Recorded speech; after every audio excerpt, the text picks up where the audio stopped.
Hallelujah, Lord Jesus. Purihin ka, Panginoon. Hallelujah, Lord. Hallelujah, Jesus. Panginoon, humihingi po kami ng forgiveness sa mga pagkukulang po namin sa inyo, sa mga nagawa po namin kamalian, O God. Patawarin mo po kami, O God. Hindi karapat-dapat po kami, O Diyos, na magpuwi po sa iyo, O God. Lord, dalangin ko po sa umaga nito, nagkabayan mo ang lahat po ng gagawin po namin. Simula po sa praise and worship, hanggang sa magbibigay po ng word of God, hanggang sa matapos ito, O God.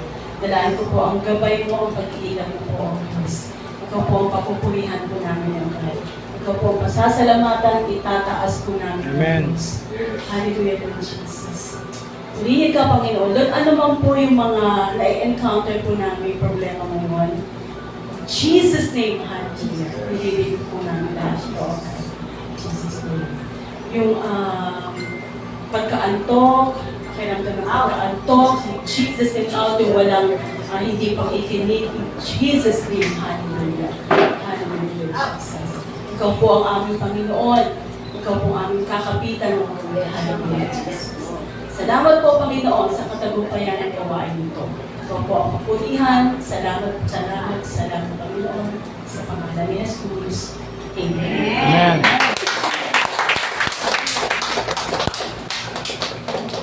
Praise the Lord!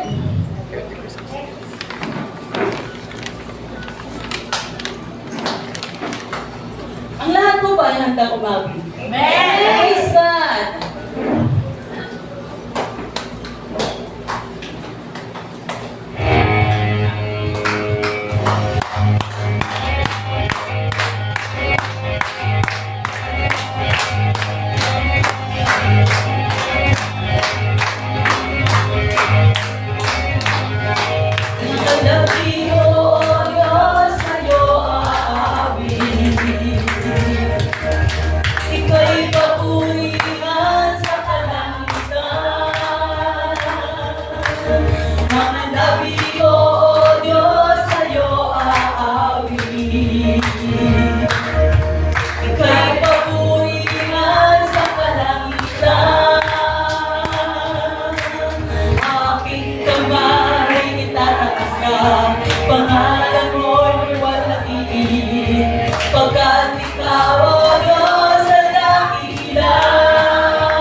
dalawa, kasiyahan at maapaw, tatapanan mo, O Diyos, ang nakita.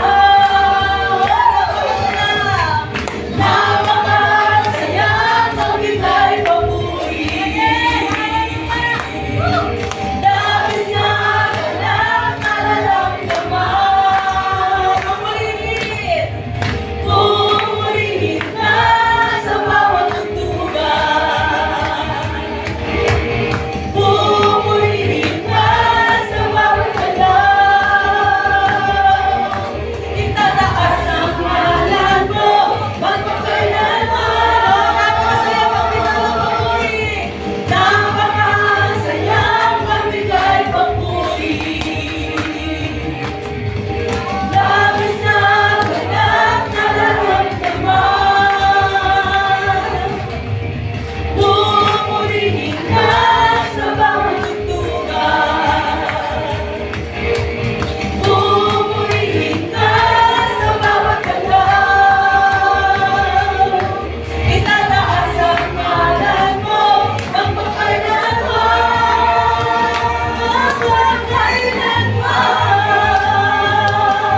Hallelujah! Thank you, Jesus. Salamat po, Panginoon.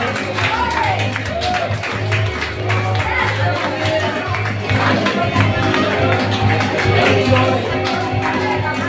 As God be the Father. Thank you, Jesus. Hallelujah. Hallelujah.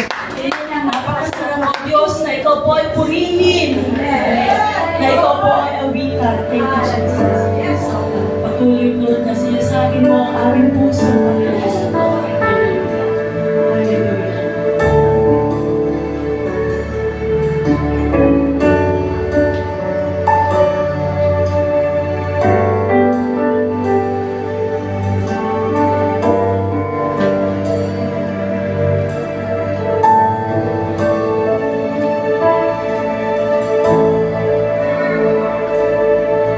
Sinasabi mo, Jesus, ang puso ko sa kasalanan nagawa laban sa'yo. Nagtanaman, sumasamo, sa harap ng banal mong trono. Sinasabi ko, Jesus, ang puso ko sa kasalanang nagawa laban sa'yo. Nagtanaman, sumasamo, sa harap ng banal mong trono. Lumalapit, di ba karapat-dapat sa kabanalan mo?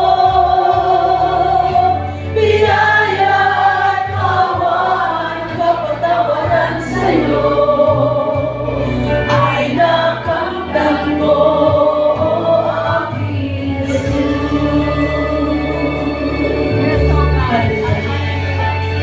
Tuloy, O Diyos, sa sinasabi mo.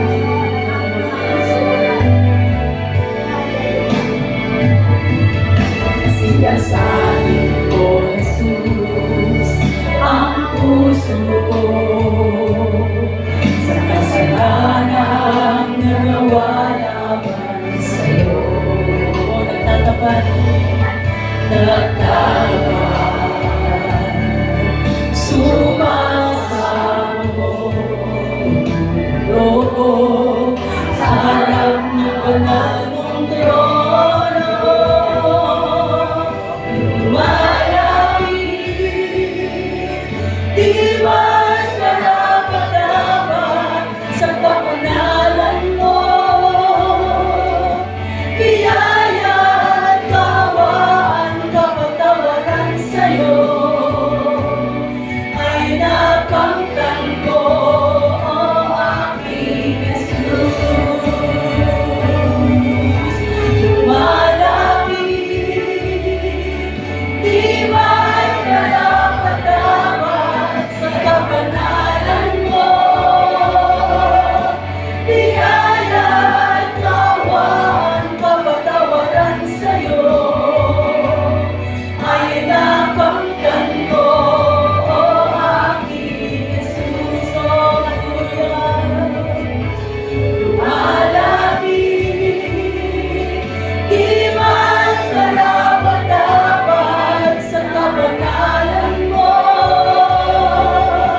puso. Maraming po salamat. Sambahin po ang dakilang pangalan mo, God. Ikaw po ang lagi po namin maitaas. Ikaw po ang aming lagi papupurihan. Dadakilain, O Diyos, sa pangalan ni Jesus. Amen. Wala po ang grupo. Yung mga bata po, sige, paakyatan po natin sa taas.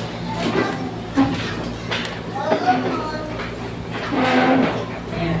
So, pwede po bang, kasi mga empty naman po yung chairs dito, pwede usog lamang na lang po kayo. Para yung mga maliliit po, dyan na lang po sila sa likuran. Meron po dito sa makapag gusto niyo pong umusog, ayan. Para hindi po kayo ma-istorbo pag meron pong darating na maliliit. Okay. Ang lahat po ay magsipaghanda para po sa ating Word of God. And tinatawagan ko po si ating po din Pastor Sina Amedas.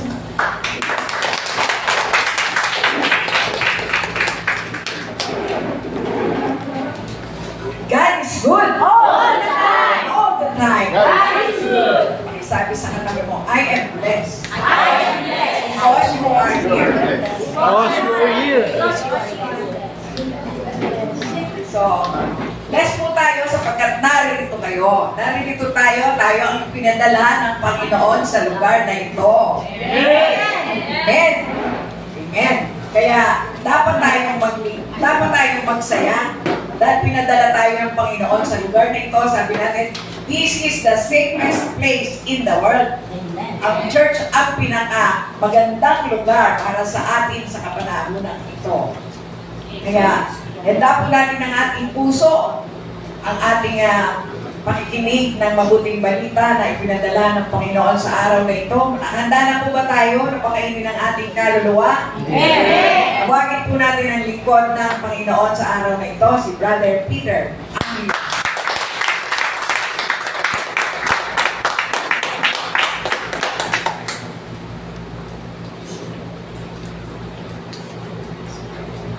Hello. Morning po.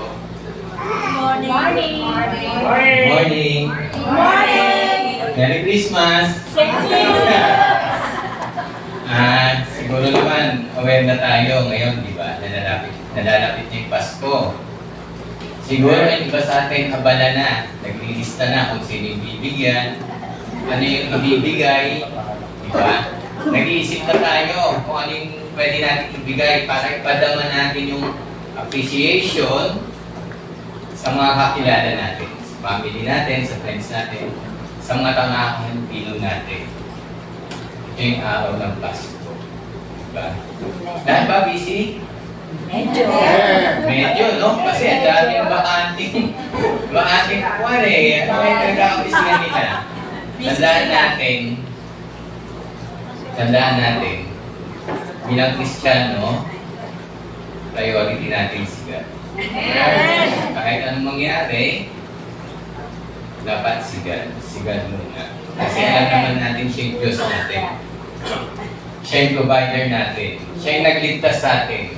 Kaya dapat alam natin kung sino yung priority natin, ano yung priority natin, at bakit siya yung priority natin. At yun, gumagalaw yung katawan natin, sumusunod yung katawan natin kung paano natin minsan respeto yung tao. Minsan kapag hindi masyadong kilala yung tao, minsan diba parang sinisino natin eh. Ba't ako susunod yan? Ba't ako mag-o-obey sa kanya? Sino ba yan? Diba?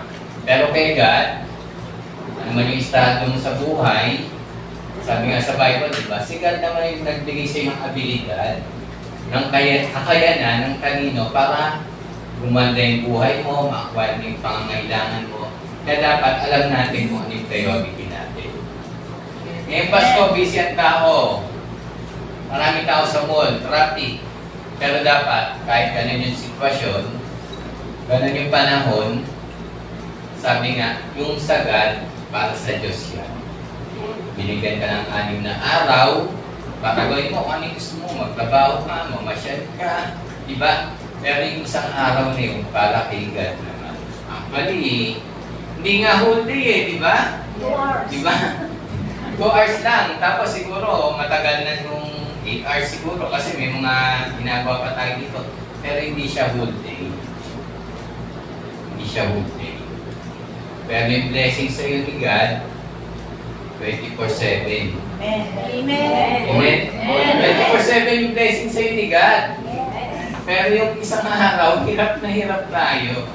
Sana this Christmas, kung yung pagre-regalo, regalo na natin yung kay God, yung para kay God. Yung oras na para sa Kanya. Ibigay na natin, huwag na natin pagkait sa Kanya. Kasi siya naman yung Diyos natin. Siguro mag-pray po muna tayo bago tayo mag-start. Father God, once again, salamat po Lord sa araw na ito. Salamat po Lord sa buhay, Lord, na patuloy yung pinapilog sa amin. Salamat po Lord sa kalakasan, sa mga pagpapala, Lord, na patuloy yung pinagkakalog sa amin. Patawad po Lord kung minsan hindi po Lord kami nagiging faithful sa kabila ng kabutihan niyo, sa kabila ng pangunawa niyo, pag-ibig niyo sa amin, Lord, patuwaan po kami. But then, tulungan niyo po Lord kami, Lord, na makasunod sa katooban niyo, makasunod sa mga utos niyo, maglingkod sa inyo. Isik po namin yung presence niyo. Pahalagahan po namin yung presensya niyo. Pahalagahan po namin yung kabutihan niyo, yung pagmamahal niyo, yung pagligtas niyo sa amin, O God Father. Sa mga oras na ito, Panginoon, dinadala po Lord yung bawat isa. Buksan niyo po Lord ang aming puso. Bigyan niyo po Lord na makapasok na maluwalhati ang iyong salita. Bigyan niyo po Lord kami ng pusong handang magpatuwid, handang matuto, at handang sumunod para sa inyong salita, O God Father. At Lord, dalayan po namin sa mga oras nito, Lord, yung mga kasamahan namin, Lord, na wala pa dito, Lord, paalalahanan niyo po sila, ingatan niyo po sila, gabayan niyo po sila, O God Father. At Lord, sa mga oras na ito, anuman gawa ng kaaway, tinataboy po namin yan sa Panginoon Kristo Jesus. Espiritu ng antok, chismisan, kwentuhan, wala nang interes. Panginoon, tinataboy po namin yan in Jesus' name. Wala kang karapatan sa lugar na ito. At Panginoon, salamat po sa kabutihan niyo. Kailangan po Lord ang maitaas. Kailangan po Lord ang mapasalamatan, mapapurihan, maluwalhati sa lugar ito. Minsan pa, Panginoon, sa inyo lahat ng pasasalamat sa Panginoon Kristo Jesus. Amen. Siguro yung iba sa atin, last year, alam niyo ba yung New Year's resolution? Yes. Hindi na. Di ba? Ano yun, di ba? Bago matapos yung taon, nagsusulat na tayo ng gusto natin mangyari sa buhay natin o goal natin. Halimbawa, gusto ko next year, mataba ako, magpapapayat na ako. Next year, gusto ko, mag-improve ako sa ganitong bagay, di ba? Sometimes, kahit na ginagawa natin yun, hindi natin nasusunod. Bakit? Kasi kulang tayo sa disiplina. Hindi natin kayang disiplinahin yung sarili natin. Pag nahihirapan tayo, sumusuko na agad tayo. Pag nahihirapan tayo, nag-give up na agad tayo. Mahirap naman talaga kasi yung discipline, di ba? Pero yun yung susi para magtagumpay tayo, yung disiplina. Siguro ngayon, nag-iisip na yung iba dito. Ano yung resolution ko last year? Re-recycle ko na lang. Copy-paste na lang kasi hindi ko nasunod nung last year Pero dapat, diba, bilang anak ng Diyos, siguro iba sa atin, Lord, next year magsaserve na ako. Next year, ibibigay ko na yung oras para sa iyo. Next year, Lord, magpapagamit na talaga ako sa iyo. Sana may mga ganun tayo New Year's resolution. Nakakatuwa, last Saturday, merong baptism. At isa sa reason doon, narinig ko, hindi raw siya makakuha ng ministry kasi hindi pa siya nababautismuhan. And thank God, nabautismuhan na siya. At hindi lang siya. Sana lahat ng nagpabautismo, mag-commit na. Tumulong na sa church. Tumulong na sa church para mapalago natin. May taguhit po natin yung church natin. So, yun, no? Ayan. Basahin ko lang po ito sa Isaiah 9:6. Sapagkat isinilang ang isang sanggol na lalaki para sa atin. Ibibigay sa kanyang pamamahala at sa itatawaging kahangahangang tagapayo, makapangyarihang Diyos, walang hanggang Ama, Prinsipe ng kapayapaan. Parang kung ay pinipit yung dila, kanina pa. So yun, no? Next po, tandaan natin, ito po yung title ko, ang regalo. Ano po yung, ang labo na no? Pero nakikita niyo po ba yung picture? Opo. Si Jesus Christ, tapos yung tatlong pantas, yung bituin. May gusto po silang ituro sa atin. May gusto po silang ituro sa atin. Kung alam niyo yung kwento ni Maria, di ba? Alam naman natin, Virgin Mary siya, ginamit siya ni God para dalhin si Jesus Christ sa sinapupunan niya.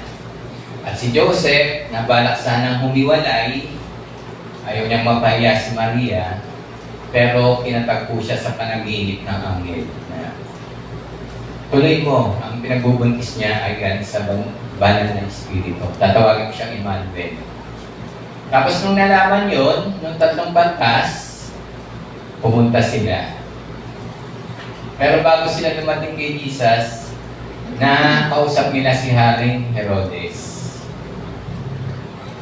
At si Haring Herodes may maitim na balak. Sige, pag nakita niyo siya, ituro niyo sa akin para makasamba din ako. Pero ang balak niya talaga, patayin si Jesus. So sa atin, no? Bilang mga bilang anak ng Diyos, nung nakilala natin si God, nung nalaman natin may Diyos, kagaya ng mga pantas, hinanap ba natin si Jesus? Sinik ba natin siya? Amen. Dapat ganon. Isik mo si God. Kung kilala mo si God, anak mong may Diyos, isik natin siya. Kagaya ng mga pantas. Sinik nila si God. Nag-effort sila, naghandog sila, kasi kinikilala nila si God, si Jesus. Ganon din sa atin, kung kinikilala natin si Jesus, hanapin natin yung presensya niya. Maghandog tayo sa Kanya. Mag-exert tayo ng oras para sa Kanya. Kasi kilala mo yung Diyos mo. Alam mo kung sino yung Diyos mo. At si Herodes naman, natakot. Threat to sa akin ako yung hari eh. Ito na ba yung papalit sa akin?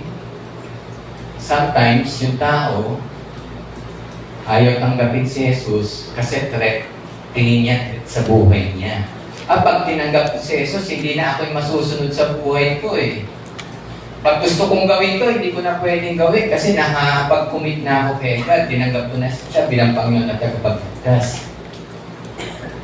Huwag po tayo maging Herodes. Hindi po threat si Jesus o ang Diyos sa buhay natin. Tanggapin natin siya. Huwag natin siya patayin sa buhay natin spiritually. Yun yung balak ni Herodes eh. Patayin siya para walang threat. Kasi alam niya yung hari, narinig niya, ito na yata yung susunod sa akin. Sa atin bilang Kristiyano, hindi po threat si Jesus Christ o yung God. Siguro sabi ng iba, ba't nung tumanggap ako kay God, ba't lalong ang daming problema? Tandaan po natin, may renovation na ginagawa sa buhay mo si God. May renovation po yan. Diba minsan sa kalye, ingis tayo, ang traffic, binungkal. Tiis ka kasi traffic, kasi lubak-lubak na kailangan i-repair. Ganon din sa buhay natin. May kailangang baguhin si God, may kailangang ayusin si God, under renovation ka. Pag tinanggap mo si God, bago ka pa ng under renovation ka. Gusto ni God maging maayos ka. Yung mga pagsubok na yan, syempre pipigilan ka. Siyempre, ayaw ng kalaban na sumunod ka kay God. Siyempre, ayaw ng kalaban na maniwala ka kay God. Ayaw ng kalaban na manalig ka kay God. Kaya papaulanan ka niya ng pagsubok at sisisihin mo. Ba't gano'n? Kung kailan ako naging Christian, ba't ganito nangyari sa buhay namin? Tandaan natin, may kalaban po tayo. May kalaban ng Diyos. Sabi nga, hindi lang ordinaryo yung kalaban natin mga rulers ng darkness, mga authorities ng darkness. So yun, sabi niya. Kaya tatagan mo yung loob mo, nanampalataya kay God, Manalig ka kay God, tumawag ka kay God. Hindi po threat si Jesus sa buhay natin, tandaan natin. Hindi niya po tayo babawalan. Yung pagsunod kay God, bunga na lamang yan ang pag-ibig natin. Di ba? Sabi, kung mahal mo ko, gagawin mo yung utos ko. At kung mahal natin si God, yun yung bunga, yung pagsunod natin kay God. Yung pagsisimba, pagbabasa ng Bible, pagpa-pray, bunga yan yung pag-ibig mo eh, yung pagsunod mo kay God eh. Ginagawa mo siya dahil mahal mo si God. Dahil mahal mo si God. So yun no, niregalo sa atin si Jesus. Kasi alam naman natin, nasa kapahamakan ang babagsakan natin kung hindi tayo tinubos ni God, ni Jesus. So yun, i-appreciate po natin yung regalo. Regalo sa atin si Jesus eh, para maligtas tayo eh. Huwag po natin baliwalay. Diba, sometimes tayo, pag niregaloan tayo ng hindi natin gusto, minsan tinatambak lang natin sa bahay. Minsan nire-recycle pa natin, binibigay sa iba. Totoo? Yes. Diba, nire-recycle natin. Huwag natin ganunin yung regalo ng Diyos sa atin. Yung Holy Spirit, once na tinanggap si God, sabi nga, you are sealed with the Holy Spirit. At yung Holy Spirit na yon dapat magpunga. Dapat magpunga siya. So next po, sabi nga, gift of life. Naniniwala ba kayo? Every gising is a blessing. Amen. Amen, di ba? Ano man yung dinanas mo kahapon, hindi man maganda yung dinanas mo kahapon, nahirapan ka man kahapon, ang gulo-gulo kahapon, ang dilim kahapon, pero ngayon, panibagong buhay, panibagong pag-asa. Ganun talaga ang buhay. Talagang may mga pagsubok yan. Ang problema lang, kung mananatili kang mananampalataya sa Diyos, o bibigay ka sa problema. Lahat naman tayo may problema eh. Believer, unbeliever, mayaman, mahirap, di ba? Lahat naman tayo may problema. Pero ang maganda sa atin, may Diyos tayong matatawagan. May Diyos tayong malalapitan. May Diyos na magtatanggol sa atin sa oras ng pangkailangan natin. Sabi nga dito, o kahangahangang araw na itong si Yahweh ang nagbigay. Tayo ay magalak ating pagdiwang. Diba? Sabi, this is the day that the Lord has made, we will rejoice and be glad on it. Kung ano man yung dinaanan natin kahapon, okay na yun. Pero ang importante, buhay tayo. May bagong pag-asa, may bagong bukas. Kasi alam natin, kikilos at kikilos si Diyos. Ang Diyos. Siguro minsan, naiinip tayo, matagal yung sagot sa prayer natin, pero gagalaw ang Diyos. Kikilos ang Diyos. Huwag tayong mainip. Ang pagiging mainipin kasi minsan ginagamit ng kaaway para humina yung pananampalataya natin. Lord, ang tagal ko na pinagpe-pray ito. Linggo na, buwan na, taon na. Hanggang ngayon, Lord, wala pa. Kung mapapansin nyo yung sarili nyo, minsan hindi nyo na siya pinagpe-pray. Parang napagod, parang ikaw na yung sumuko. Pero hindi yun. Dapat kung ano yung pananampalataya mo, panalangin mo pa rin. Diba? Sabi nga iba, pag may tiyaga, may nilaga. Magtiyaga ka, pag-pray mo. Diba? Hindi naman lahat talaga instant answer yung prayer mo eh. Talaga minsan matagal. Kasi hinahanda ka ni God. Minsan may gusto pa ituro sa'yo si God. Minsan hindi ka pa-prepare. Pag binigay ko ba sa'yo yan, kaya mo i-handle yan. Pag binigay ko ba sa'yo yan, kayang pangalagaan yan. Pag binigay ko ba sa'yo yan, hindi mawawala yung attention mo para sa akin. Pag binigay ko ba yan, mapagsaservan mo pa ba ako ng kagaya ng dati? Isipin po natin, ba't kaya hindi binibigay ni God? Baka mamaya maging kaagaw ni God yan. Huwain yung attention mo, mabaling sa iba. Kaya nga iba, di ba, humingi ng prayer, magkatrabaho. Nung nagkatrabaho, ano nangyari? Nawala sa church. Nung nawala ng trabaho, bumalik sa church. Lord, hingi ulit ako ng trabaho. Di ba? Dapat, pag nagkatrabaho ka, mas lalo kang magpursige. Kasi sinagot yung panalangin mo eh. Kaya lang, minsan, nakokompromiso tayo. Nakokompromiso yung pananampalataya mo. Nakokompromiso yung pagsunod mo sa Diyos. Huwag po natin hayaang mangyari yun. Alam naman natin si God ang provider mo. Hindi yung boss mo. Hindi yung mga client mo. Hindi yung customer mo. Si God. Maaaring ginamit lang sila. Pero ang source ng lahat, si God. Kaya huwag ka matakot. Alam mo, kilala mo kung ano yung kayang gawin at bigyan ng Diyos mo. Huwag ka matakot. Mag-serve ka pa rin. Bigyan mo pa rin yung oras para sa Kanya. Diba? Yung oras kasi hindi nababalik yan eh. Hindi nababalik. Yung kabataan mo na dati gusto mo mag-serve, kaya lang ayaw mo pa, hindi ka pa ready. Hindi mo na may babalik yun. Kaya habang may opportunity tayo mag-serve kay God, habang malakas pa tayo, habang kaya pa natin, magamit tayo kay God. Magamit tayo kay God. Minsan ka lang magagamit ni God. Hindi na babalik yung panahon. Hindi na regret sa sayang nung youth ako, hindi ako sumasama sa mga youth camp. Hindi ako sumasama sa mga activity. Ngayon, wala na, nalipasan na ako. Kahit gusto ko man, alanganin na. Siguro sa ibang level na. Huwag natin sayangin yung pagkakataon makapag-serve kay God. Nandito ka na eh. Diba? Tinanggap mo na si God eh. Mag-serve ka na.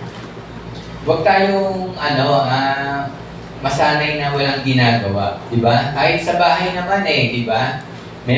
Siguro may mga anak. Yung iba nagtatrabaho, yung iba hindi. Kahit hindi nagtatrabaho yung ibang anak, though hindi sila nakakapag-contribute financially, pero pwede silang mag-serve. Maglinis doon, tumulong sa magulang. Diba? Hindi limited yung pagtulong mo. Ibig ko sabihin, sa church, tulong-tulong tayo. Church natin to eh. Alagaan natin to eh. Bahay natin to. Ayusin natin to. Church natin. Dito ka na nanambahan. Dito yung bahay mo spiritually. Magamit ka. Magamit tayo. Huwag tayong makontento na kaupo na lang. Diba? Siguro sa atin, may taon na sa church na to. Bumibilang na ng taon. Pero, tanungin natin, ilang taon na ako dito, pero ano yung na-contribute ko sa church? Ano yung naiambag ko sa church? Ano yung naiambag ko sa kapatiran? Ano yung legacy iiwan ko sa kanila? Diba? Ang nakaraang panahon, linggo lang yata, may kasamaan kaming kumana. At ang naalala ko sa kanya, ginamit siya dito, praise and worship. Talagang nagpagamit siya. So, may sakit siya, maaari siyang nawala. Pero nung nandito siya, talagang nagpagamit siya. Isa yun sa mga matatandaan ng tao kung paano ka ginamit. Kung paano ka ginamit sa church. Maaari ng iba, hindi siya kilala kasi nalipat siya sa ibang lugar. Pero yung iniwan niyang legacy, yung pagsaserve niya dito, alam ng mga nakakakilala sa kanya. Hindi matatawaran yung pag-serve na kay God. Yung pagbigay niya ng trabaho para kay God. Sana ganun tayo. Kung ano man yung mangyari sa atin, may legacy tayong iiwan sa church. May maaalala yung mga church member natin. Talagang ang galing niya. Talagang pag the best talaga yan. Binibigay niya talaga kay Lord. Sana ganun yung maalala sa atin. Hindi pa naman ngayon, ha? Diba? Darating yung time na yun. Darating yung time na yun. Pero ito yung sabihin, yung legacy na iiwan mo. Asiga, no? Ano yan talaga? Ginamit ni God yan. Praise God. Kahit maiksi, though hindi ganun kahaba yung buhay niya, at least nagamit siya ni God. Sana may mga ganong legacy tayo na iiwan sa family natin, sa church natin, sa mga kapatiran natin na matatandaan kung paano tayo nag-serve kay God. Hindi yung matatandaan tayo kasi panay-tanggi tayo. Diba?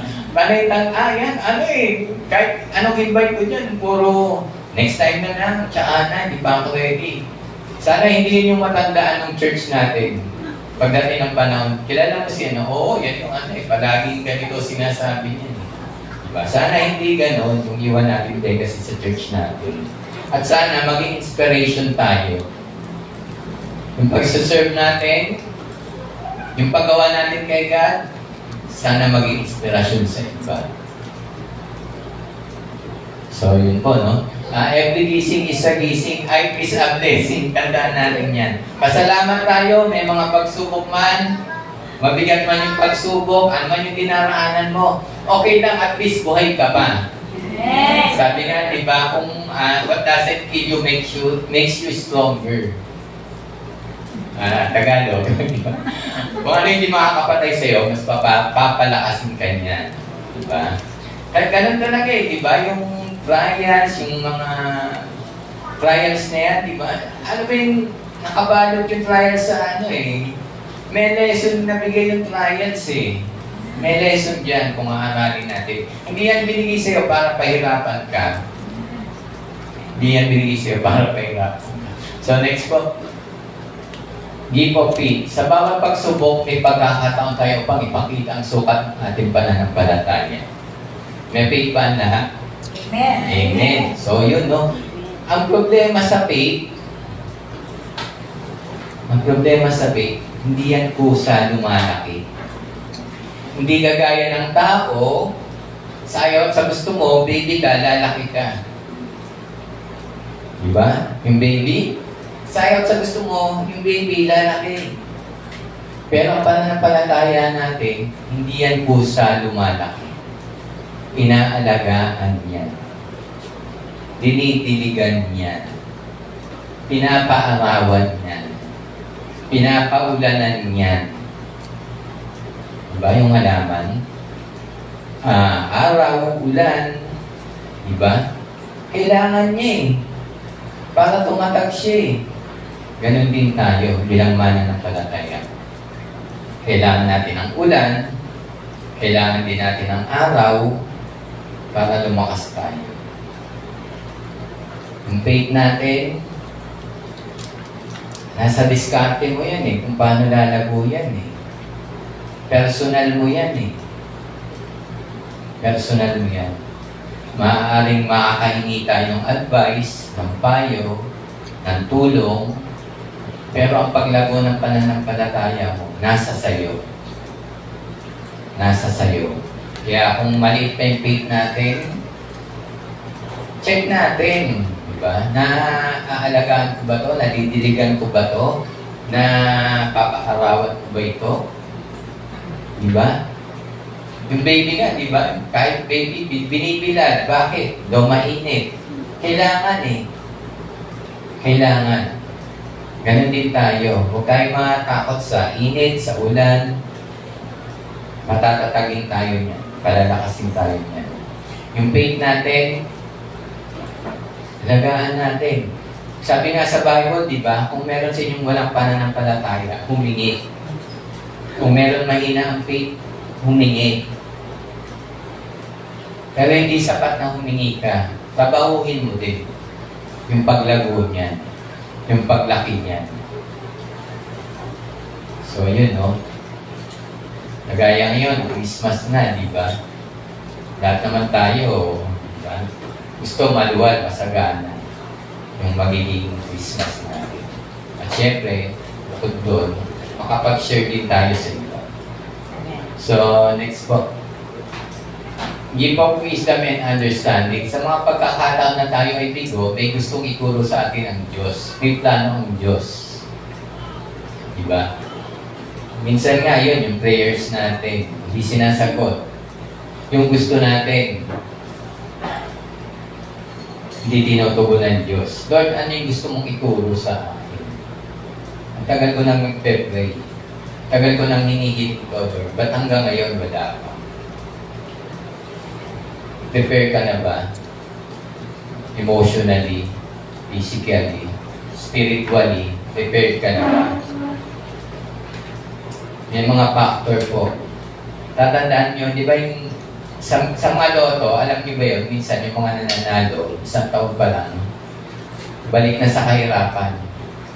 Doon nanalo sila ng milyon, saglit lang yun, balik sila sa kahirapan. Kasi hindi nila kaya i-handle yung blessing. Binigyan sila ng pagkakataon na i-bless, kaya lang hindi nila kaya i-handle. Ganon din sa atin. Binibigyan tayo ng lesson ni God. Huwag ka mainit, bibigay sa'yo. At sabi nga, yes, no, wait. Ang tinutugon sa atin ni God, yes. Kung hindi ito makakasama sa'yo, no, kung makakasama sa'yo, wait, di ka pa prepared. Di ka pa handa. Di ka pa pwedeng sabak. Wait ka lang. Alam ni God, may plano si God para sa atin. At sana pasakop tayo sa plano na yun. Lagi natin isagunin kay God. Yung mga plano natin personally, yung gusto natin sa buhay natin, yung pangarap natin, kung anong gusto natin, lagi natin isagunin kay God. Lord, tama po ba to? Okay po ba to? Okay po ba to? Naalala ko nung youth ako, di testimony. Sa isa nagte-testimony. Yan, may isang youth, nag-testify siya, pumasa siya. Nabubula. Pumasa siya sa test kahit di siya nag-aaral. Nag-pray daw siya kay Lord. Lord, sana pumasa ako. Pero alam niya sa sarili niya, hindi siya nag-aaral at wala siyang maisagot. Di nag-pray daw siya, Lord, sana po pumasa ako kahit di ako nakapag-aaral. Yan ang nangyari. Yung katabi niya, kinopyahan niya. Pumasa siya. Pero ang ibig ko lang sabihin, tama ba yung pamamaraan niya? Diba? Sometimes ginagawa natin yung sarili natin pamamaraan. Oo, sige, nakaraos ka, pero Kristiyano ka pa naman, ginawa mo yun. Ibig ko lang sabihin, hindi porket nandiyan yung sagot, diba? Hindi porket binibigay sa iyo yung sagot, tama na yun. Wait tayo. Doon tayo sa prinsipyo ni God, kung ano yung tama-tama, kung ano yung mali-mali. Manahan tayo doon. Bilang Kristiyano, sabi nga, walang white lie, walang mga ganun-ganun. Hindi sa atin uso. O hindi dapat natin alam yun. Dapat kung ano yung totoo, doon tayo. Doon tayo. So, yung mga lesson na yun, tandaan natin. Sa bawat pagsubok, may mga lesson na binibigay sa atin si God. Huwag tayo magtampo kung minsan hindi sinasagot yung prayer natin. Kung bakit minsan ang tagal-tagal. Ano ba yung pinaprepare sa atin ng Lord? Ano ba yung pinapahanda sa atin ng Lord? Pinapahanda niya ba yung presensya mo, yung pasensya mo, yung faith mo ba? Gusto niya mag-extend yan? So yun, lagi natin tignan kung ano yung aral ng pagsubok na yun. Next po. Self-care. Mahal kong kaibigan, dinadalain kong ikaw sana'y nasa mabuting kalagayan at malusog ang katawan tulad ang iyong buhay spiritual. So, bilang anak ng Diyos, diba, dapat may self-care din tayo. Hindi yung overwork tayo sa church.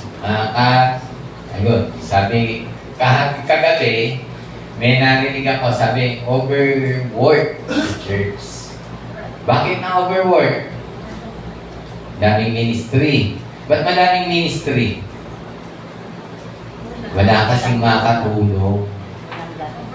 Walang makatulong sa ministry. Walang mapagbigyan ng ministry. Diba? Ba't na overload? Overwork? Kasi walang gagawa eh. Wala siyang makaagapay eh. Wala siyang makatulong eh. Pero ang mabuti doon, kinakaya niya.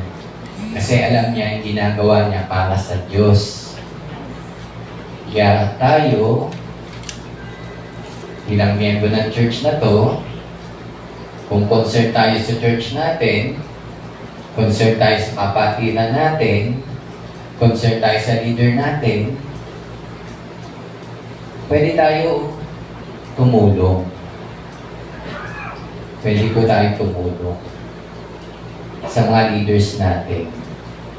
Kung hindi mo pa nakikita kung saan ministry ka talaga, tulong ka muna. Tulong ka muna. Baka mamaya sa pagtulong mo, uy, maganda pala dito.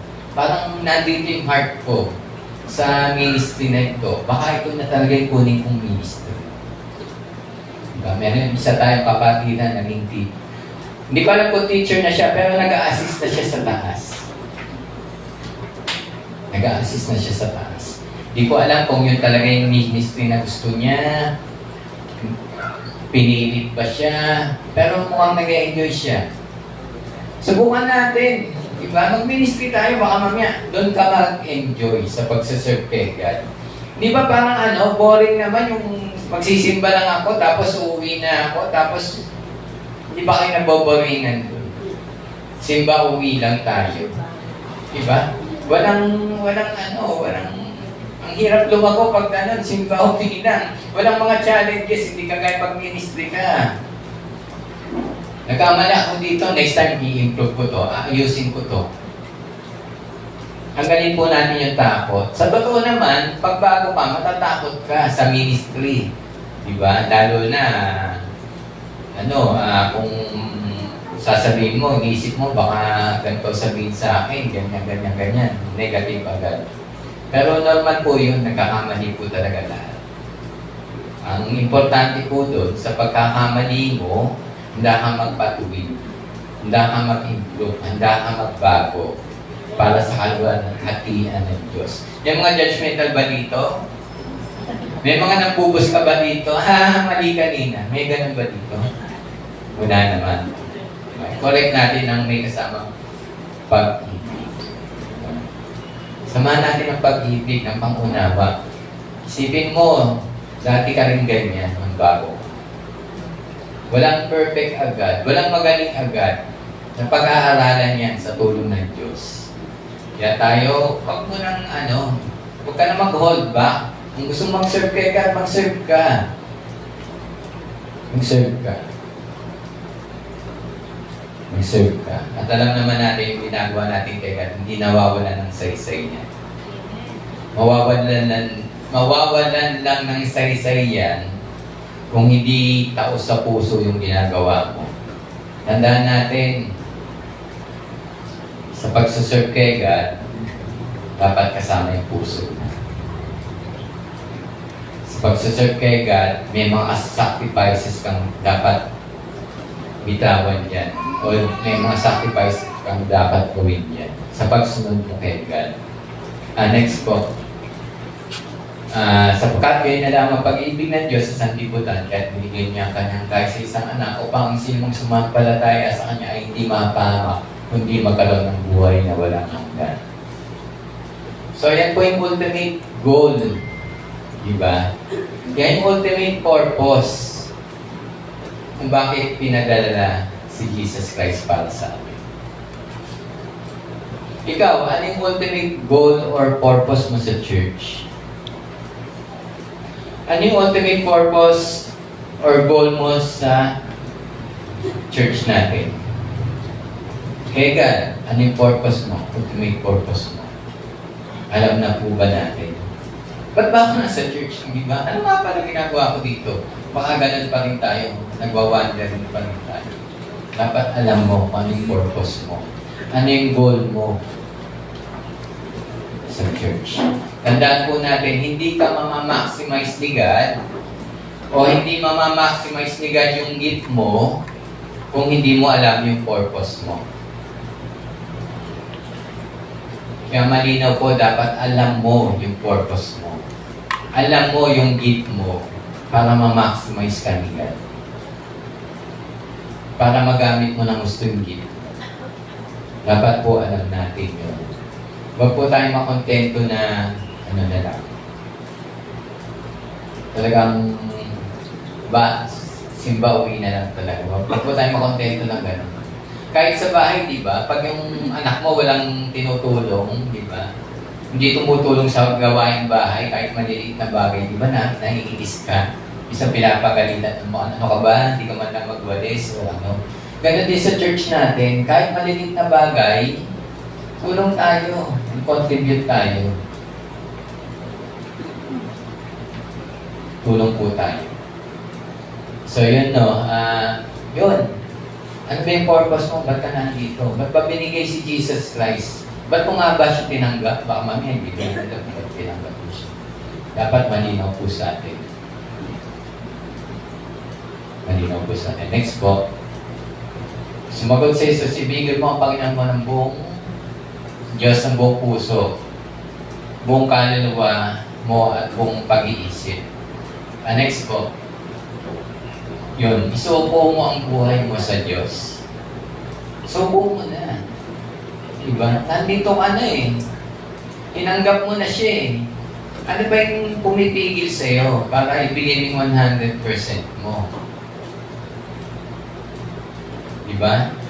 Ano yung pumipigil sa'yo? Ba't di mo maibigay yung para sa Diyos? Di mo ma-surrender lahat?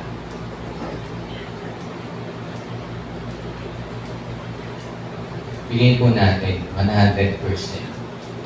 Sabi nga yung faith, diba yung sa mga gamit, sa mga tao, yung mga peki daw, kayang-kayang optehin yung original ng 99.9%.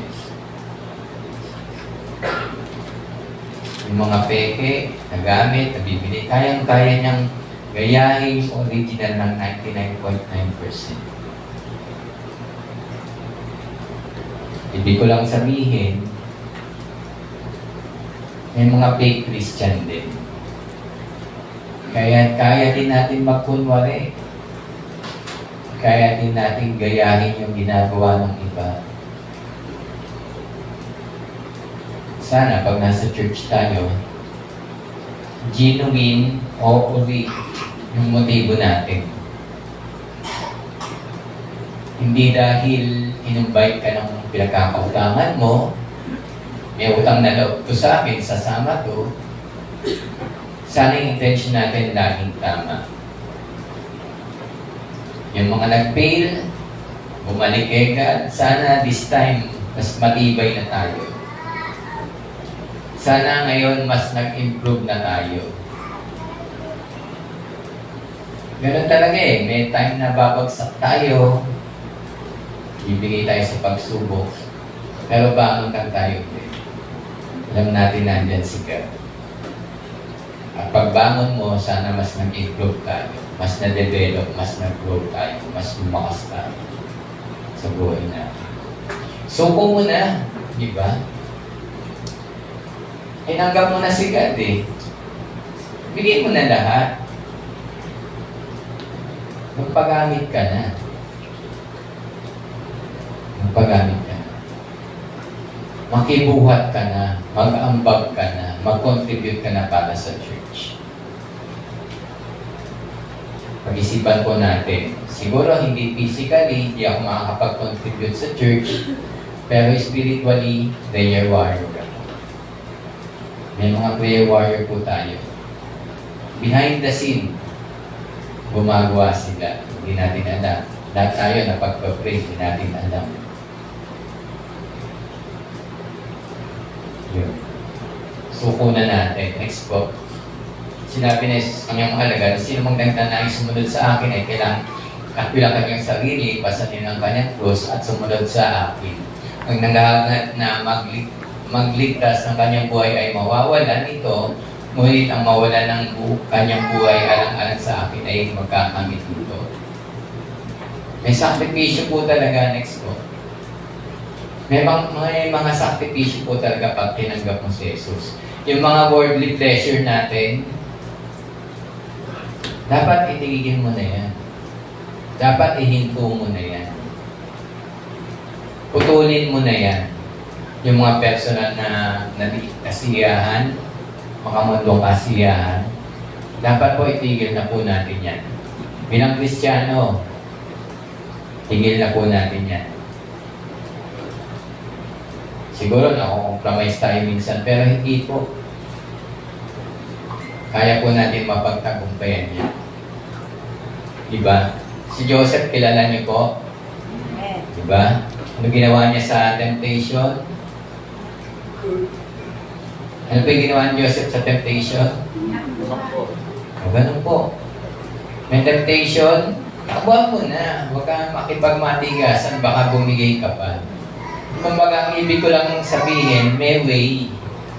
May way para maiwasan may mga temptation. May mga way para maiwasan mo magkasala. Sa tulong ng Diyos, may mga way para maiwasan yung mga bagay niya. Huwag yung ikaw yung lumusok. Huwag ikaw yung lumakap.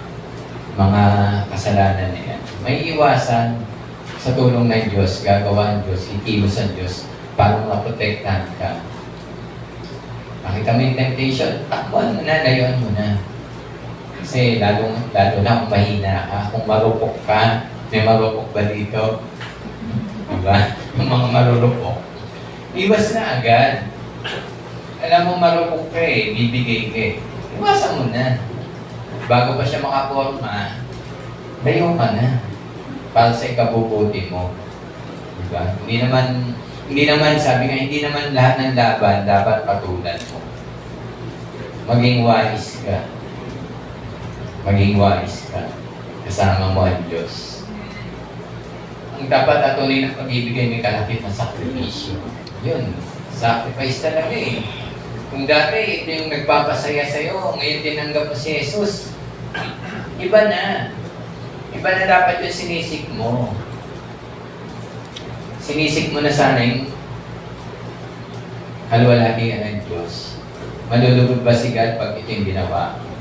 Dati, ang gusto ko malugod yung sarili ko Sometimes, pati family ko, napapabayaan ko na dahil sa gusto ko lang malugod yung sarili ko Ako, kung tumiso ko na yung family ko, yung trabaho ko, yung loved ones ko, dahil sa gusto ko ang masiyahan yung sarili ko.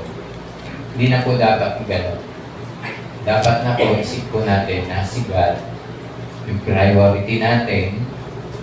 At kung nangyari man yun, bawi tayo. Si God naman is God of second chances. Lagi may pag-asa. Huwag lang tayo bibitaw kay God. Lagi tayong lumapit kay God. Sakripisyo, kasama yun sa paglago mo, sa pagtatag mo. Kung hindi ka magsasakripisyo, konting galaw ng kaaway, bibili ka na, hindi ka mag-grow, hindi ka titigas, hindi ka makakalaban. Next po. Ikaw ang ilaw ng sanlibutan. Lahat tayo. May ministry ka o wala, yan po yung utos sa Bible di ba? Yung i-share mo yung Word of God. Share po natin yung Word of God. Diyan, malinaw, kahit siguro wala kang ministry, kaya mong gawin yan. Utos yan di ba? Utos sa atin yan. Hindi mo kinakailangan magaling kumanta, hindi mo kinakailangan magaling magsalita, hindi mo kinakailangan talented. Share mo lang yung Word of God. Share mo lang kung sino si Jesus. Sabi nga ni Pastora, di ba? Ang number one mong pwedeng gamitin sa mga sesyaran mo, yung life testimony mo. Kung anong buhay mo noon, nung hindi mo pa kilala si God, at ano yung naging buhay mo nung nakilala mo na si God. Mga simple lang, pero powerful yun. Lalong-lalo na kung kilala kang pagsesyaran mo. Talagang nagbago nga si ganito. Dati, ganyan yan. Pero ngayon, nung tinanggap niya si Jesus, nakita kong pagbabago niya. So yun, nasa atin yung liwanag. Huwag mo itago, huwag mo suluhin. Diba? Sabi ko, huwag mo suluhin. Sabi nga yung salvation, huwag mo suluhin. Huwag mo ipagkait lalong-lalo na sa nangangailangan. Tayo, minsan, naging ganyan din tayo. Tayo ay nangangailangan ng ilaw, tayo ay nangangailangan ng salvation at nakarating sa atin. Huwag natin suluhin. Pangaral din natin. Pangaral din natin. Simpleng kamustahan lang. Pwede na i-share si God.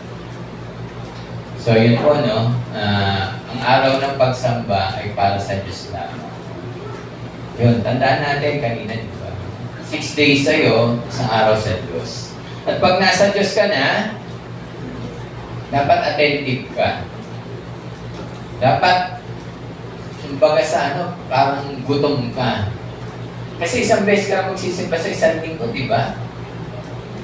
Dapat uhaw ka, gutom ka sa salita ng Diyos. Doon nagde-devotion ka, nagpe-pray ka din personally, pero iba pa rin yun sa church. Iba pa rin yun sa church. Iba pa rin pagkasama mo yung mga kapatiran mo. Iba pa rin. Iba yung may kasama ka na Christian. At sama-sama kayo naglilingkod sa Diyos. Sabi nga, ibigay mo sa Diyos yung para sa Diyos. Ibigay mo kay Cesar yung para kay Cesar. Itong oras na ito, itong panahon na ito, para kay God to.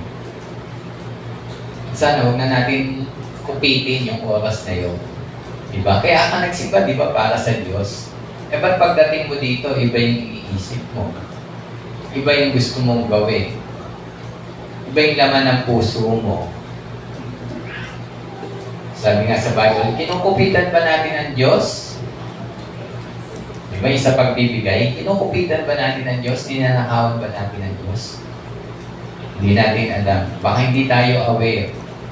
Oo, nananakawan natin ang Diyos. Yung oras na ito para sa Kanya, ano ginagawa mo? Ano yung nasa isip mo? Ano yung laman ng puso mo sa mga oras na ito? Hindi ba natin ninanakawan ang Diyos? Yung attention mo nasaan? Hindi ba natin ninanakawan ang Diyos? Yung kapirasong oras na hinihingi niya. Sabi nga, magbigay ka ng quality time. Diba? Diba? Kahit sa family, okay, nandiyan kayo, hindi kayo nag-uusap, puro cellphone. Quality time ba yun? Kumakain kayo, lahat kayo may hawak ng cellphone. Imbis na nag-uusap kayo, nagkakamustahan kayo, hawak yung cellphone, kumakain kayo, kanya-kanya kayo. Quality time ba yun? Ganon din sa church. Quality time yung ibigay natin sa church. Quality time ibigay natin sa church. Next po. Sabi nga dito, magandang, tingnan mo, nakatayo ako at sa pintuan, kung dinig-dinig naman ang aking tinig at bubuksan ang pinto, papasok ako at kakain akong pasalo siya. Laging ganyan yung invitation sa atin ni Jesus, ni God. Every day, kumakatok siya, usap tayo. Devotion. Usap tayo. Pinakatok tayo ni Jesus. Usap tayo. Pray ka. Yun lang yung communication natin. Kay God prayer, devotion, basa ng Bible. Yun lang yung communication natin para sa Diyos. Personally, every day. Lagi kumakatok si God. Nas-9 na, devotion ko na. Kumakatok na si God. Oras na ng devotion mo. Maganda yung palabas, Lord. Mamaya na. Pagkatapos ng palabas, series pala yun. Tinapos mo muna. Diba? Hindi ko lang sabihin. Diba? Yung oras para kay God, bigay mo kay God. Diba? Lalo ngayon, diba? Sa Netflix. Puro series. Diba? Huwag natin paghintayin si God. Bigay natin yung kumakatok siya. Diba? Lagi tayong pasalamat kay Lord. Pag-gising pa lang, Lord, salamat. Maayos ako, nagising ako. Doon may mga problema, alam ko, gagabayan niyo ako. Papabor kayo, Lord, para sa akin, para masolve yung problem na to. Sa gabi, Lord, salamat po, Lord. Kaya pang lumipas yung maghapon, safe and sound kami nakauwi, naging maayos yung doon may mga challenges, pero naayos naman dahil kasama kayo. Lagi natin pasalamatan si God. Hindi natin alam ang bukas. Hindi natin alam ang bukas. Kaya lagi natin appreciate, pasalamatan si God. Lagi natin i-honor si God sa mga ginagawa natin. Next po. Ang tunay na pagtanggap at kumilala sa Diyos ng buong puso ay handang magbago. Diba? kung totoo sa puso mo yung pagtanggap mo kay God, mahirap yan. Lalo na kung kinahiligan mo na, kinasanayan mo na yung mga hindi magagandang gawain para sa Diyos.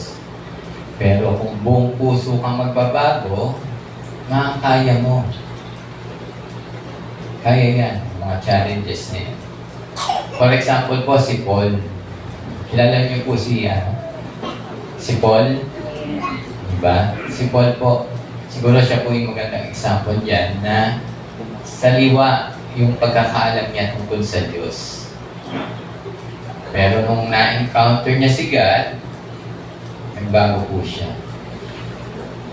Na-encounter na po ba natin si God? Na-encounter na po ba natin si God? So, next-expect ko, nagbago na tayo.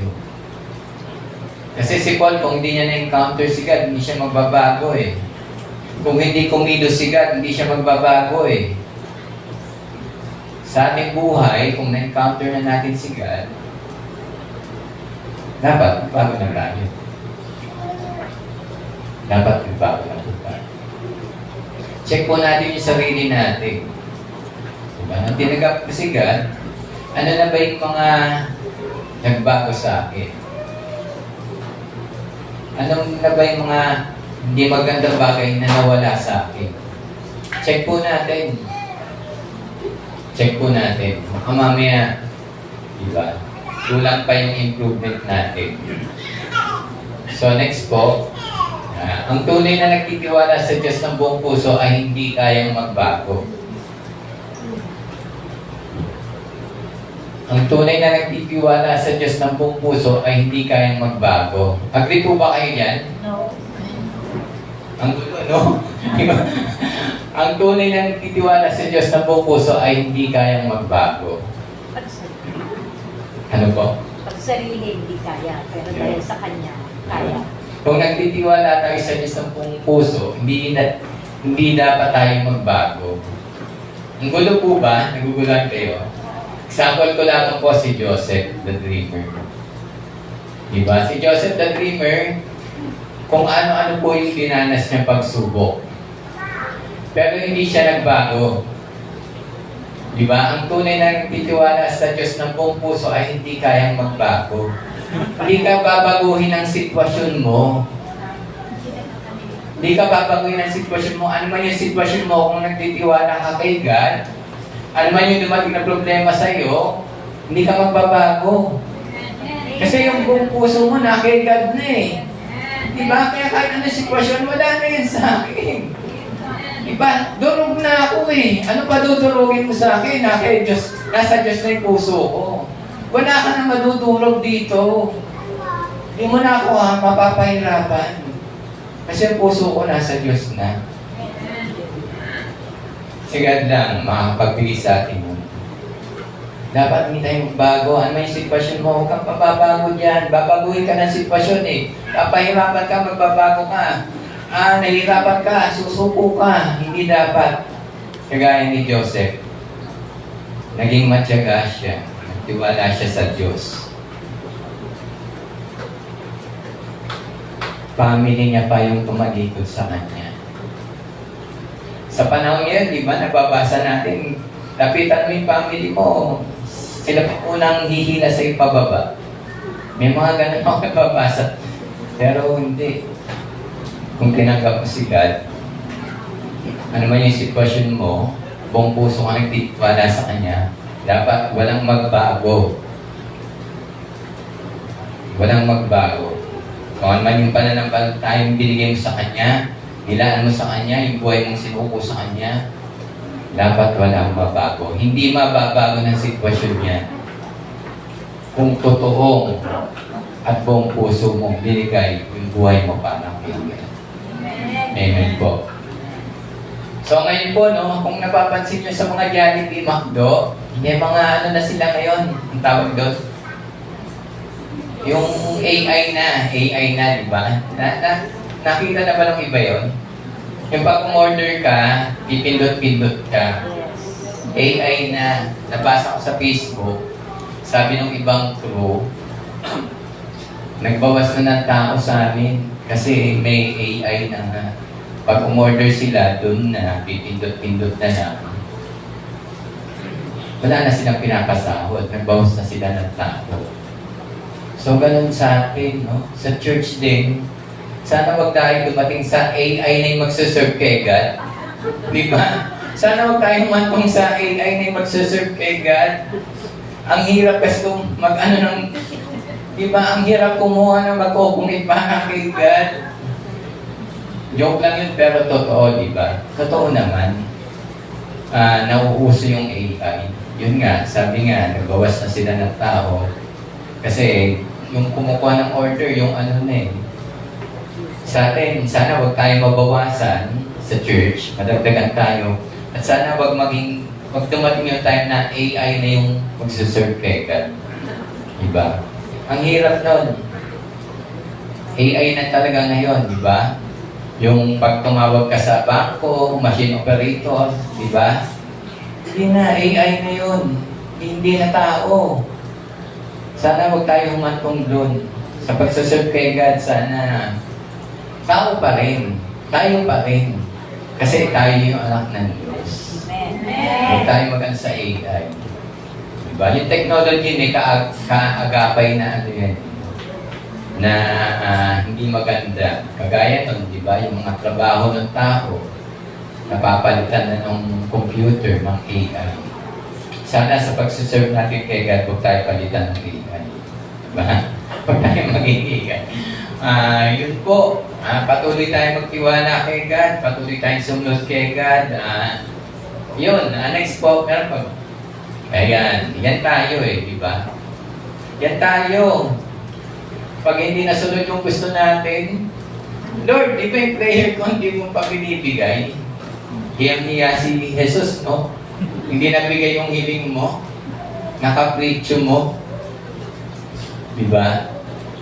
Si God, handang makinig sa atin yan.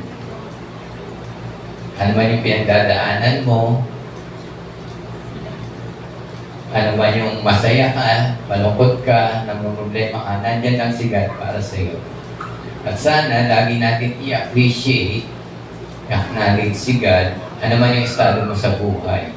Masaya ka man ngayon, malungkot ka, sagana ka, nagkukulang ka, lagi tayong lumapit kay God. Lagi natin pasalamatan si God. Lagi natin appreciate yung paggalaw ni God. Sabi ko nga kanina, yung blessing ni God, 24/7. 24/7. Pero yung binibigay mong oras kay God, may 24 minutes ba? Diba? 24/7.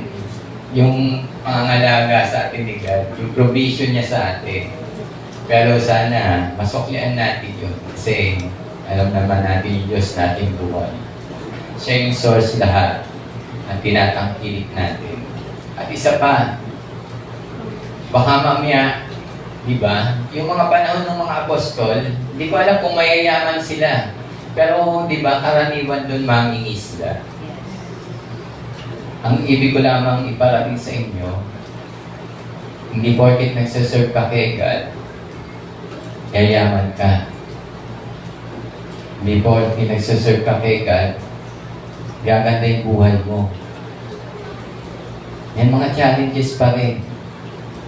Pero it's a choice eh. It's a choice.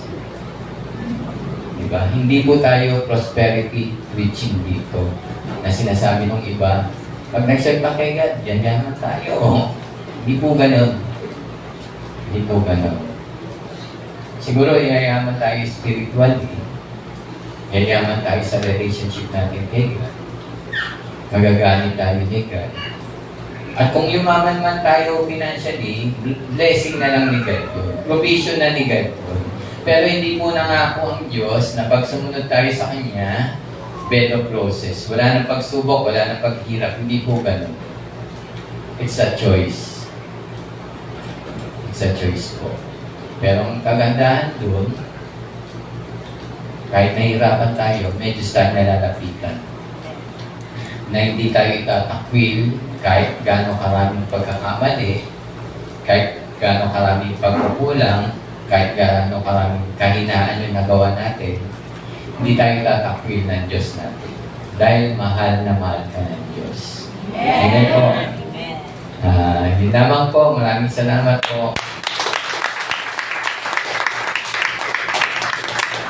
Pray po tayo. Father God, once again, salamat po Lord sa inyong salita. Salamat po Lord sa patuloy na pagtuturo sa amin, pagtutulog sa amin. We pray Lord na Lord, maibigay po namin ng 100% Lord, yung hinihingi ng commitment sa amin, yung pagsaserve Lord, na ma-express po namin yung love namin through service, through ministry, at maging blessing po Lord kami sa iba. Salamat po Lord, is you pray.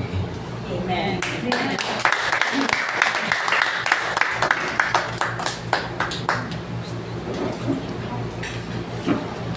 Naintindihan po natin yung mensahe. Amen. Gusto ko lang pong ipakita ulit yung picture na kausap ni God yung tao.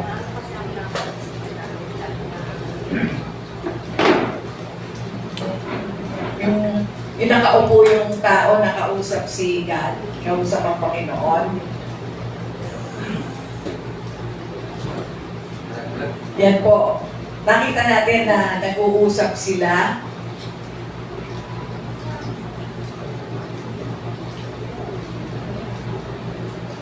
Yung huling picture po.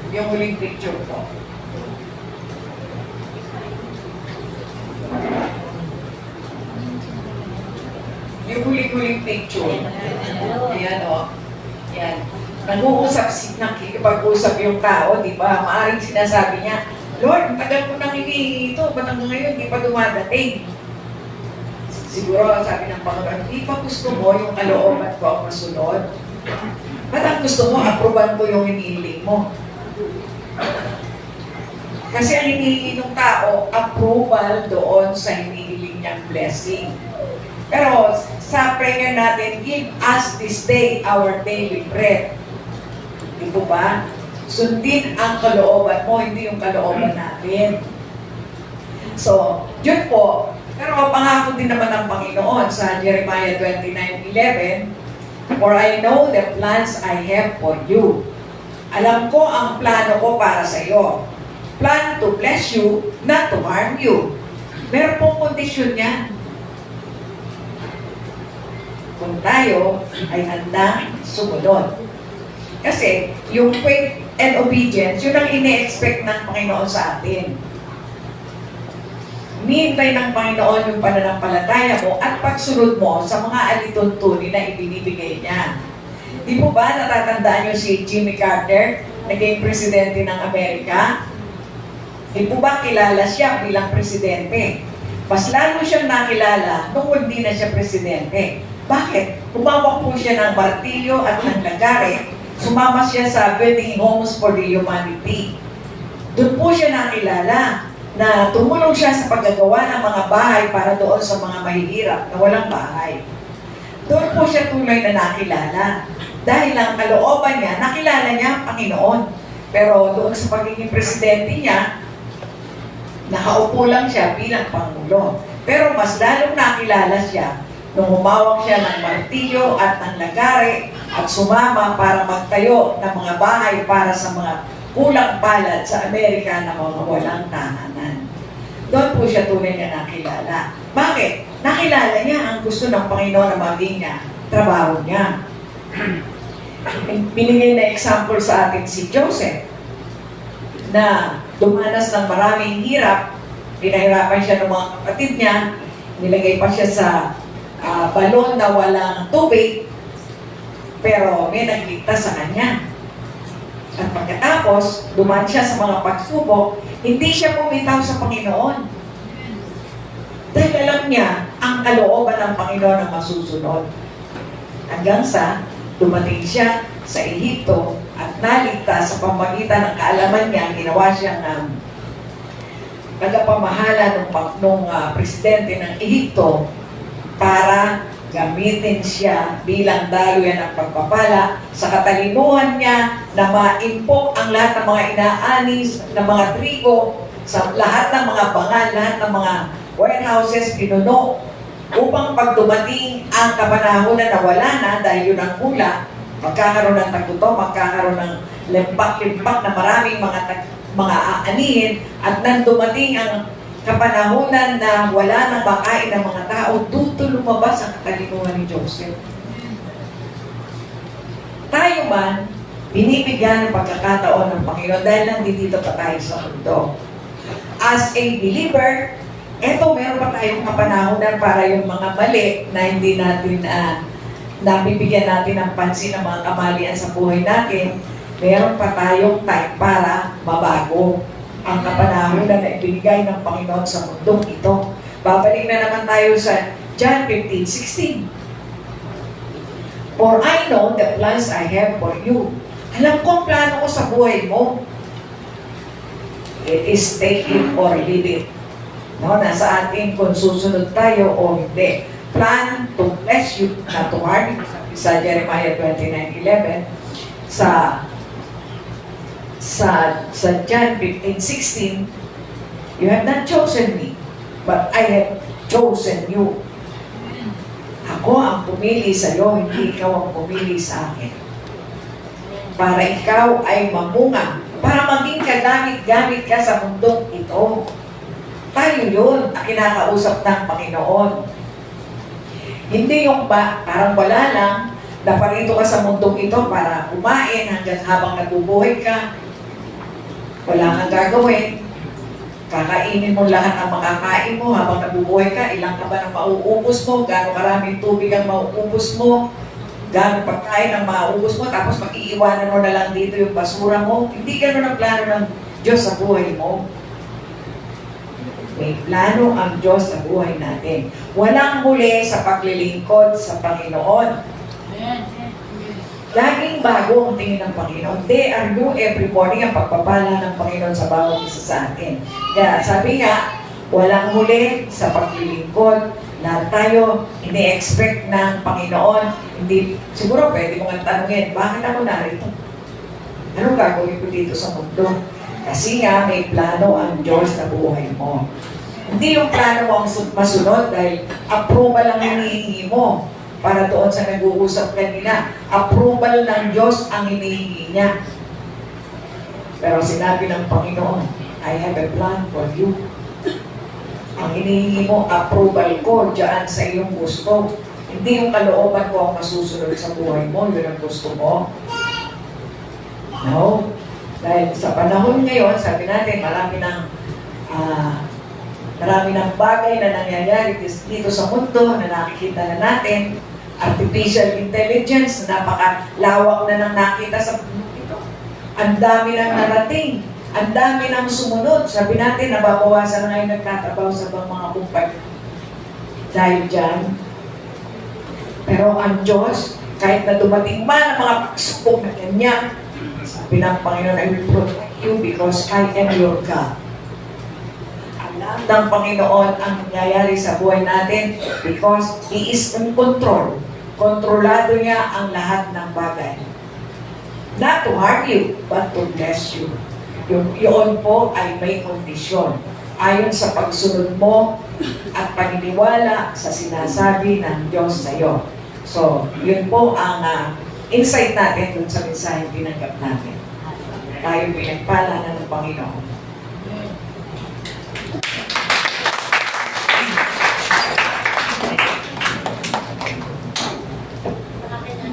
Praise God. Ang lahat po ay, tayo ng lahat ay blessed. Siyempre naman po. Ngayon kanina po, siguro naman po meron tayong natutunan kanina.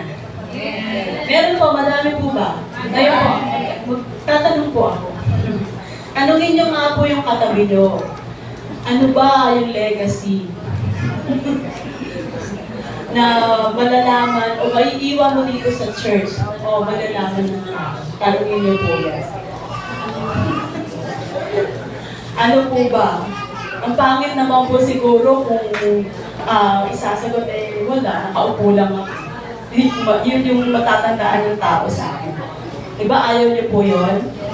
Ayaw. Siyempre naman. So, praise God. Dumako po tayo sa pagbibigay. Sabi nga po sa pagbibigay, whatever you give, the Lord give you more. Ito po ba? Amen. Tapos kung generous kang magbigay, mas generous din ka sa atin. Amen po ba? Ayun yung magandang balita doon. So, pag-pray po natin yung ating tithes and offering.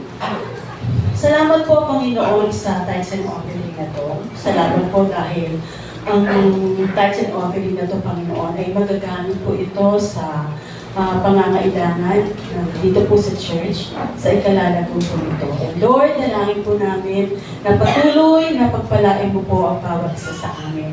Hanggang sa aming po pamilya, Panginoon. Salamat po, Lord, sa pangalan ni Jesus. Amen. Eh, tawagin ko po si Brother Danny para po sa kanyang song offering.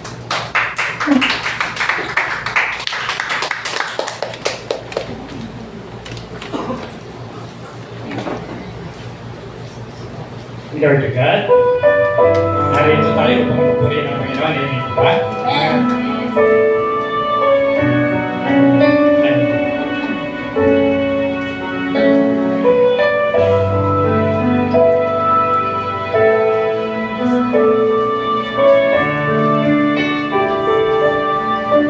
We are here to praise you. Keep our heart in tune. We are here to give you the best that we can bring. And it is our love rising from our heart. Everything within us cries, Abba Father. Help us not to give you pleasure and delight, heart and mind and will and say, I love you, Lord. Yes, Lord. We are here to praise you, Lord God. Ikaw ang aming pinapagpurihan. Salamat po. Salamat po, Diyos.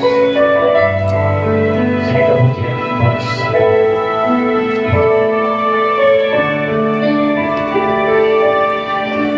We are here to praise you.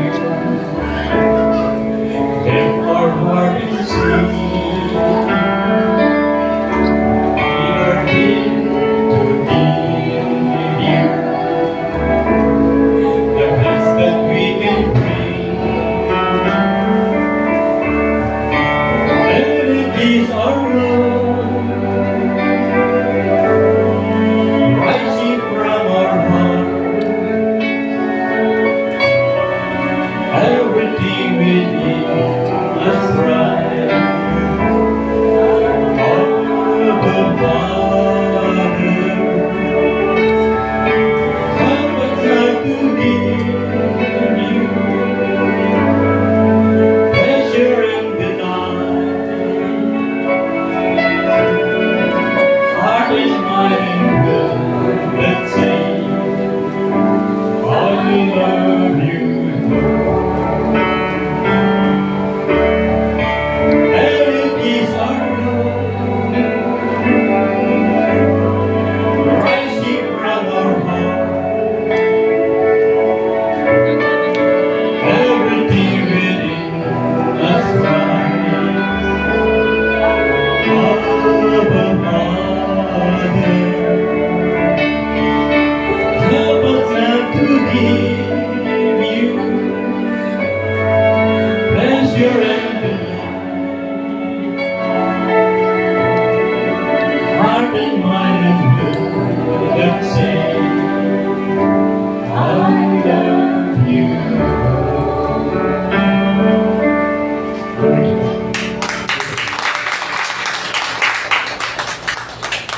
Salamat po sa napakagandang mensahe ng kanyang awitin. And kahit na po ano yung dumating sa atin, matuto po tayo magpasalamat kay Lord at matuto po tayong sabihin natin, Lord, mahal kita. Amen. So, Sige po, yung announcement po.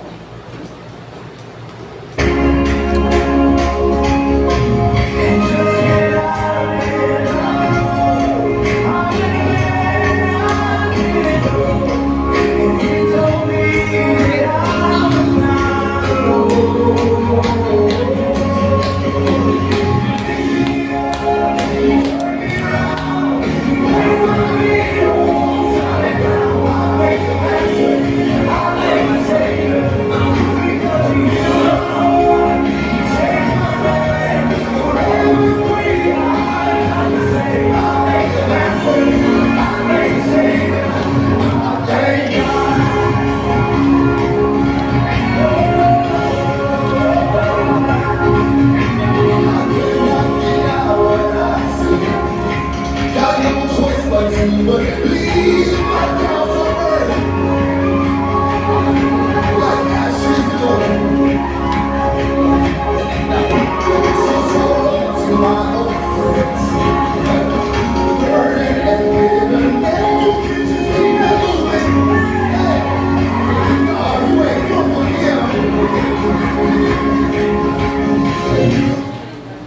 Okay, Selma, bago po yung karagdagang announcement natin, tinatawagan ko po si Pastor Lassie. Tinatawagan po natin kung meron tayong kasamang bago ngayon na nais tanggapin ng Panginoong Jesus as Lord and Savior of their life.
Sa mga nasa Facebook Live po, sa mga nais tumanggap sa Panginoon Jesus as Lord and Savior of their life, sumunod po kayo sa maikling panalangin na ito.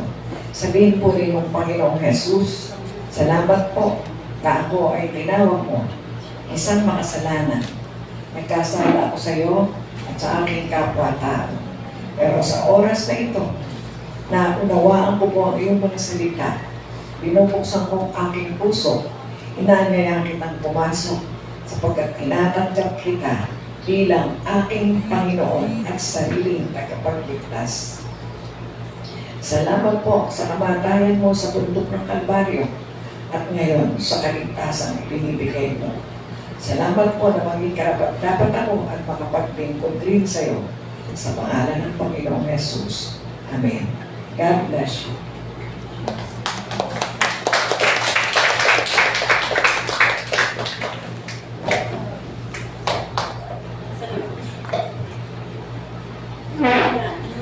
Yung karagdagang announcement po natin,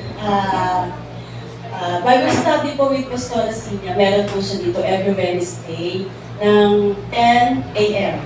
After po nun, 2 p.m. meron po sila sa police station with kasama po, kasama po yung kanyang mga auxiliary. And sa December 15 naman po, Christmas party po ng mga bata. Ayan. Tapos susunod po, Christmas party na po ng pangkalahatan. Siyempre po, pag Christmas party, kailangan po natin na may masarap na pagkain. Siyempre. Tapos, mamaya po sa cell group, sa young and women, sa young and men, tama po ba? Adult, ayan. Opo, kakausapin niyo po si Ate Juby para po kung sino po yung gustong mag-share para po sa food. And then meron din po tayo sa young adult kay Kuya Peter. Sila po ang kakausapin nyo. And then meron po tayong siyempre mga gift tsaka sa food. Yung food po, yun nga po kay Ate Juby. Siya po yung siya po ang assign dyan. And for gift po, meron tayong, syempre katulad po ng mga nakaraang taon, meron po tayong mga gift dito, mga games. And kung sino po yung gusto mag-share, yan, sa mga leader na lang po, ibigay niyo po. Meron pong double, single, and yung mga talaga pong nabibless, pwede naman po yung mga special gift na Cash or in-kind. Cash or ano po, mga bagay-bagay. Basta nasa inyo po yun. With your ano naman po, bukal po sa kalooban. Pero kung hindi naman po napipilita, huwag na po kayo magbigay. Kung napipilita lang po kayo, huwag na po kayo magbigay. Joke lang po yun. Ayun po, so, meron pong meeting mamaya sa leadership training. Meron pong meeting mamaya with Pastora Sinya po. Ano po? So, wala na po siguro. And daragdagan na po, meron pong practice ang Parents of Joy mamaya. Lahat po ay magsitayo. Wala na po ba? Okay lang. Accepted yan. Brother Dan. Music ministry, meron pong meeting mamaya sa taas with Brother Danny po. Okay. Kahit konti lang po tayo, tuloy po ang meeting. Yes, God. Lahat po ay magsitayo para po sa ating muling pag-awit sa ating Panginoon. Nagdadala po ba kayo? Praise God!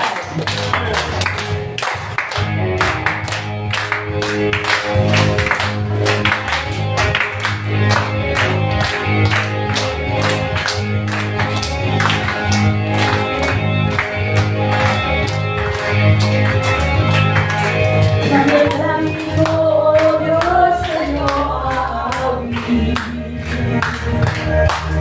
Ay papuwihan sa kalangitan.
Muli dakilang Diyos sa makapangyarihan sa lahat. Maraming salamat po sa mensaheng ipinagkatiwala mo sa amin sa araw na ito. Pagpalain mo po ang mensahero mo. Maraming salamat din, Panginoon, sa araw na ito, sa bagong lahid ng Santong Espiritu sa buhay ng bawat isa. Maraming salamat sa mga buhay na pagpapala na tinanggap din ng bawat isa. Kagalingan, kapayapaan, even ailing pockets. Maraming salamat din sa mga kasama namin na wala rito ngayon. Pagpalain mo rin sila, Panginoon. Kung anong pagpapala, meron kami ganong pagpapala rin ang makarating sa bawat isa sa kanila. Maraming salamat po. Tunay, Panginoon, sa iyo lamang marapat ibalik ang lahat ng pagpupuri, pagpapasalamat, pagpaparangal at pagsamba. Dalangin po namin ang lahat ng ito sa pinakamakapangyarihang pangalan ng Panginoong Yesus. Tayo lahat ay magsabi ng Amen! God bless you! I receive the blessing. God bless you.